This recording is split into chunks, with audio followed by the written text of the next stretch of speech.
This morning on Your Health at 8, the holiday flu outbreak spreading quickly from coast to coast. Yeah, already more than 2.5 million people are sick. Numbers expected to jump as the holiday travel rush begins. NBC News medical correspondent Dr. John Torres is here with some important information. Dr. John, good to see you.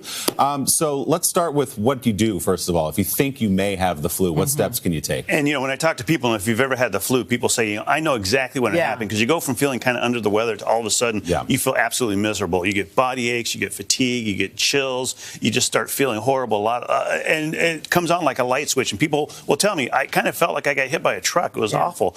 A couple things you can do. Number one, there are some medicines out there that work. And this week we found out that the virus that's circulating, all of them, they're 99% susceptible to the medication. In other words, the medication works 99% of the time. And these are the medicines you can use here that are FDA approved. The Tamiflu, Relenza, Rapivab, and Xofluza. You have to start them within 48 hours to get the most effectiveness. So if you just do start getting the flu, go ahead and see the doctor to get treatment. I was surprised to learn there are certain medicines, over-the-counter stuff, that you are not supposed to take if you have the flu. Yeah, two different things. Number one, antibiotics. We also found out this week in a study that almost half of antibiotics are prescribed inappropriately. A lot of those during the flu season. So people are getting them for the flu. They don't work against the flu because it's a virus, not a bacteria. Number two, probably more importantly for some people, is for children 18 or under, do not give them aspirin if you think they have the flu, because that can cause a very dangerous brain swelling in some children. So you're talking about aspirin, not aspirin, like Tylenol, ibuprofen, those are okay, but aspirin is the one thing you want to avoid. I didn't know that either. That's a good tip. A lot of people, as you know, hopping on planes over the next couple of weeks. Those are germ factories.